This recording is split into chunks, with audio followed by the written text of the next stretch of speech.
This is really a magical incantation to wipe the board clean of whatever you might have done on Earth. Embarking on a journey of unexplored knowledge, a group of researchers willingly ventured into the lost archives of the old church, and then they stumbled on this mysterious and forbidden text close to the Dead Sea in the 1950s. This 2,000-year-old book called the Book of Sirach has been rejected from the Jewish canon and is excluded from the Holy Bible because of its contents. But still, its significance is so massive that it has been added to the Catholic sect scripture. But the question remains, why exactly was it left out of the canonical scriptures? Join us as we explore the 2,000-year-old scriptures in search of undiscovered human wisdom. The Book of Sirach. The Book of Sirach, also known as the Wisdom of Sirach, or simply Sirach, and also known as the Book of Ecclesiasticus or Ben Sira, is a Jewish work originally in Hebrew of ethical teachings written by the Jewish scribe Ben Sira of Jerusalem on the inspiration of his father Joshua son of Sirach, also known as Jesus son of Sirach, or Yeshua ben Eliezer ben Sira, between approximately 200 and 175 BCE. The unidentified grandson of the author translated it into Greek when he was in Egypt and added a prologue. The text's chronology is closely examined because this prologue is regarded as the earliest evidence in a prophetic literature canon. The book itself is the largest surviving ancient wisdom book. Yeshua, son of Eleazar, son of Sira, is the author of The Wisdom of Ben Sira, which appears to be the book's original title. The church used this book extensively to teach morality to new converts and the faithful, which may be why it was given the title Liber Ecclesiasticus, or church book, and affixed to some Greek and Latin manuscripts. The author's name is derived from the Greek title Sirach. The author was a Jerusalem-based sage deeply devoted to the wisdom tradition, the law, the priesthood, the temple, and worshiping God. He addressed his contemporaries as a knowledgeable and experienced life observer to assist them in upholding their religious integrity and faith by studying the texts held in high regard by the Jewish people. The book is filled with many well-written maxims, arranged according to affinity, and covers many topics, including how the family, the community, and the individual relate to God and each other. It addresses a wide range of issues that represent the social and religious norms of the day, including friendship, education, riches and poverty, laws, and religious devotion. Completed around 175 BC, the book was written in Hebrew in the early 2nd century BC. The author's grandson translated the work into Greek after 117 BC. In addition, he penned a foreword that includes insightful details about the work, its author, and him as a translator. Christians were familiar with the wisdom of Ben Sira through translations until the end of the 19th century, with Greek being the most significant. The Latin translation was created from it. More than 2/3 of the book is known in Hebrew, thanks to partial manuscripts found between 1896 and 1900, again in 1931, and many times since 1956. These Hebrew texts coincide largely with the Greek. One such text dates back to Christianity and comes from Masada. The New American Bible offers a critical translation grounded in the evidence of all the ancient texts. Despite not being included in the Jewish Bible after the 1st century AD, and thus being rejected by Protestants, the Catholic Church has acknowledged the wisdom of Ben Sira as inspired and canonical. Because of its age and significance, the foreword is always included in the book, even though it isn't part of it. The wisdom of Ben Sira's contents is diffuse in character and difficult to break down into discrete sections. Chapters 1 to 43 mostly focus on moral instruction. Chapters 44 verse 1 to chapter 50 verse 24 offer a laudatory account of Israel's heroes. The author thanks God in 2 appendices and encourages the uneducated to learn true wisdom, where the book was found. 3 pieces of Hebrew-written parchment scrolls from the Book of Sirach were found close to the Dead Sea in the 1950s and 1960s. The largest scroll, Masir, was found at Masada, the Jewish fortification that the Romans demolished in 73 CE, in Casamate room 1109. The scroll has verses from Sirach. Qumran is where the other two scroll fragments were discovered. Some of these are in Sirach chapter 51, verses 13 to 20 and 30 of the Great Psalms scroll. Although there are many small textual differences, these early Hebrew writings generally coincide with the Hebrew texts in Cairo. Researchers are now more certain that the Cairo manuscripts are trustworthy witnesses to the Hebrew original due to these discoveries. The Masorets did not preserve the original Hebrew text, and the book was not accepted for inclusion in the Hebrew Bible. However, numerous scroll fragments of the original Hebrew texts of the Book of E, composed in the 11th and 12th centuries, were found in 1896 in the Cairo Geniza, a synagogue storage room for damaged manuscripts. Although none of these manuscripts is complete, taken as a whole, they provide the text for over 2/3 of the Book of Sirach. According to experts such as Solomon Schechter and Frederick G. Kenyon, these findings support the hypothesis that the text was originally written in Hebrew. What does the Book of Sirach teach? The Book of Sirach addresses many areas of human life, such as money, relations, worship, business, and even table manners. The focus is to make the reader understand how to live within the covenant and be faithful to God, even with the little things. Ben Sira speaks about choosing friends, handling the practical matters of this life, and being careful about the selection of words one uses. Like other authors of wisdom literature, he glorifies wisdom and personifies it as a virtuous woman to be wholeheartedly sought. The network of the book is the advice of a father to his child. Others believe that the book was meant to be a guide to prepare young Jewish men for roles of authority. Ben Sira wrote when the widespread Greek influence endangered Judaism. His work encourages his contemporaries to return to their spiritual and scriptural roots. The encounter with the Book of Sirach by a reader may be very frustrating, since the reader is trying to comprehend it too soon and find its all-encompassing goal. A central argument does not frame the book, but offers a groundbreaking idea that reinterprets the previous wisdom books. It identifies wisdom with the Law of Moses, chapter 24, verse 22 to 27. This central concept forms how Ben Sira relates wisdom to Israel's history and destiny. His counsel is not simply a good thing, but a description of the Law of Moses. As the law does, Sirach reaches its end in Christ's life. Sirach should be read in moderation and carefully studied. Some of the lessons are not new or surprising, but they were tested and tried to show how to live in the light of God. Each one is intended to be nourishment for meditation and prayers. This book is a collection of moral arguments. In this respect, Sirach, often referred to as Ecclesiasticus, resembles Proverbs, but unlike the latter, is purported to be the work of a single author, not an anthology of maxims drawn from various sources, but rather presented in prose. Whether Sirach was the author of the aphorisms or a compiler is up for discussion, even though academics usually see him as a compiler or anthologist. The teachings apply to all life conditions, to mothers and babies, to husbands and wives, to the young and the elderly. Furthermore, it addresses enslaved people, friends, and the rich and the poor. Here, quite a lot of them are the rules of courtesy and politeness, and many others offer advice and instructions about the moral duties of man, especially towards himself and the poor, society, the state, and above all, towards God. According to Ben Sira, wisdom and fear of the Lord are one, and sometimes they are represented by adherence to Moses' law. The maxims are also described in precise formulas and with remarkable images.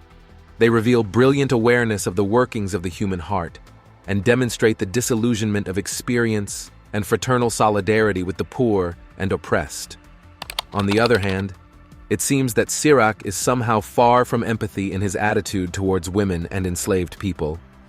He promotes suspicion and jealousy in women, and enslaved people, whose positions are not easy even for the modern audience, and also cannot be harmoniously reconciled with the social environment at the time of writing. The book holds the only extant in the biblical teachings of a direct endorsement of physicians.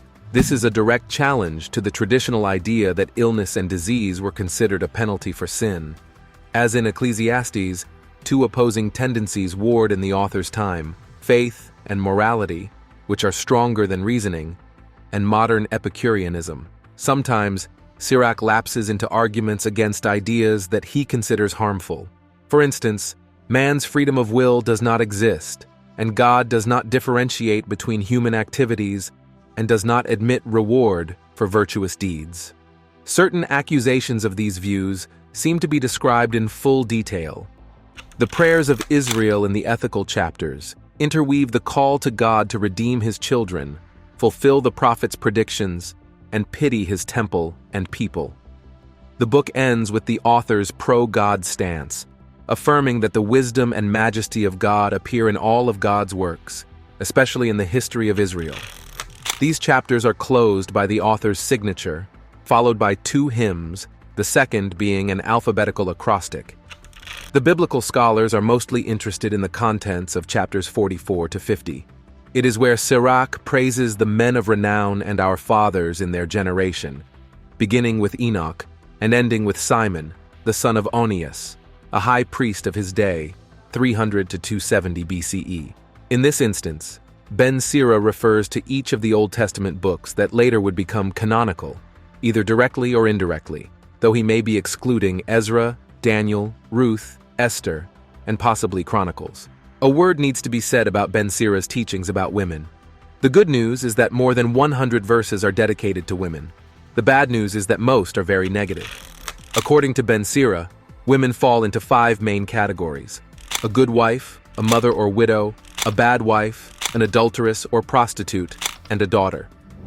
The good wife garners only 10 of his verses, and nothing is said from her point of view. She is good because she is silent, obedient, modest, and a valuable possession for her husband. Mothers are only mentioned in conjunction with fathers. Widows do need to be cared for, not because it is compassionate, but because they will nag you until you do. The lengthy discussion on the bad wife culminates in a list of evils. The bad wife is the worst. Among her many traits, a bad wife does not make her husband happy. At this point, we read for the first time in scriptural writings that sin came through a woman. From a woman, sin had its beginning, and because of her, we all die. In speaking about the adulteress, a specific example of a bad wife, Ben Sira describes her punishment in considerable detail, a public shaming. But if a man commits adultery, his main worry is having a guilty conscience. And if a man did commit adultery, it was because a woman led him astray. Nonetheless, Ben Sira's treatment of daughters raises the biggest concerns. Having a daughter is seen as a loss for the father. She will probably be headstrong and commit sexual improprieties. The best thing is to keep her as a virtual prisoner in the house until she can be safely married off. He ends this section by saying, "Better is the wickedness of a man than a woman who does good." What do scholars make of all this?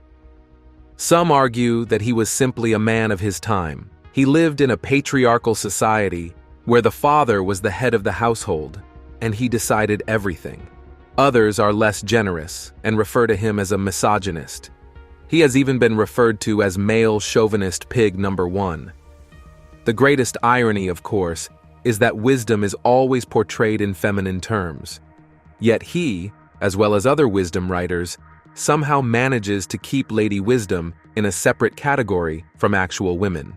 However, scholars have recently suggested that Ben Sira's vitriolic speech reflected a growing awareness that times were changing.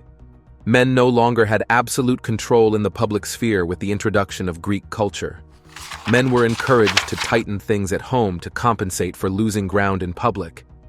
With their sense of honor and manliness already at risk, men were increasingly anxious about female sexuality. Ben Sira's admonitions highlight how women can bring disgrace and further damage a man's sense of honor. This may explain Sira's views about women, but it still seems like it is all about men. Perhaps some texts are simply too androcentric to be redeemed. Contents of the book. The Book of Sirach is an ethical treatise containing wisdom sayings close to those found in Proverbs. The difference being that whereas Proverbs is an anthology of wise sayings, in the Book of Sirach we have a single author source and an enclosed set of principles, where the author has the full liberty on wisdom to produce. The book of Sirach's message is intended for everyone, for the best as well as the worst of times. One of the prominent functions of those laws, which is almost the same as in our modern times, is to prescribe the norms of etiquette and politeness. The other purpose is to set up the principles of behavior between an individual and other persons, primarily the poor and the victims of injustice, but no less importantly, that concerning the society and the state, and most importantly, that dealing with God. Through Ben Sirach's eyes, wisdom equals submission to the will of the divine power, and it is sometimes mentioned in the text as obedience to the Moses law. The question of which saying originated from the Sirach is an open question, but usually scholars describe him as a compiler or anthologist. However, as the character is free from the shackles of these social constraints, he is deprived of the emotion for women and slaves. He embraces a contemporary attitude towards women, of whom he advocates distrust and ownership, and describes the unfair treatment of slaves, which means that he implies the need and legitimacy for the existence of slavery as an institution altogether, positions which, admittedly, are not comfortable and not entirely reconcilable with the society of early modern England. The Sirach is the only book in the Bible that contains explicit praises of physicians, though other biblical passages take for granted that treatment by the means of medicine should be used when necessary. This is not only about rejection of the notion that illness and disease are sins that can be forgiven only by repentance, but is also about the belief that there is no need for that. As in Ecclesiastes, the author exhibits two opposing tendencies: the faith and the morality of the earlier periods, and modern Epicureanism. Sirach occasionally digresses to criticize those schools of thoughts which are threatening. For instance, the theory that man is not given freedom to choose which he ought to pick, and the theory that God is untouched by man's actions, and thus, he is not the one who blesses that which is good. A few of the views put forward have been compromised and not supported by credible arguments. All along flowing through text is the Jewish prayer to collect back the lost children, to fulfill the words given by the prophets he wanted in his land and people. Eventually, the book finishes with a proof for God, whose wisdom and greatness are supposed to be displayed in all his creations, and as well as in Israel's history. The book closing with the author's ascent, which comes first, and then a couple of psalms, the former being sort of an alphabetical acrostic. Bible scholars mostly concern themselves with chapters 44 to 50, in which Ben Sirach celebrates famous men, our ancestors, and the generations among them, which are Enoch, 335 BCE to Simon, who lived 300 to 270 BCE. The names of the Proverbs sections reveal that among all the books that would be included into the Hebrew Bible canon are 5 books of the Torah, 8 books of the Nevi'im, and 6 of the 11th books of the Ketuvim. Remaining texts are not the part of referenced such as Ezra, Daniel, Ruth, Esther, and maybe Chronicles. The capability of pinning down the composition of Sirach to an approximately 5-year interval, which is based on the autobiographical hints of Ben Sirach, the author of the opening section, gives invaluable clues to the development and evolution of the Jewish canon. General insights inside the chapters. The author starts off by highlighting the goodness of obtaining wisdom. He further invites us to cherish this gift of God. It is as if the world is God's eloquent statement that guessing or praising God is imprudent. And the same thing goes with the fact that all wisdom starts with the fear of the Lord, meaning that people should be devout, holy, and respectful when in the presence of God. Persuasion to be of patience in the time of suffering. Discuss the functions of a good strategy. You need to explain what it looks like, the main functions of a strategy, how it benefits the organization, and who is responsible for its execution. The Sirach characterizes that wealth should be shared, and as opposed to gambling, this is the appropriate thing to do at a tough time. He perceives adversity not as a forge of defeat, but a time of examination. You will not lose your weight as the individuals who relied upon and waited for the Lord. Verse 12 to 18, list out the woes or curses that will befall those who have no hope in God. The next 6 verses stand for an exposition of analogy to the 4th commandment. Ben Sira categorizes more honorable and less honorable obligations owed to parents into positive and negative categories. Usually, it is the father who is the central figure, and the mother is just a poetic contrast for Ben Sira. The verses here speak of the duties, individually and collectively, toward the homeless ones in public. Ben Sira does not substantiate his words as a result of God's past judgment against the poor.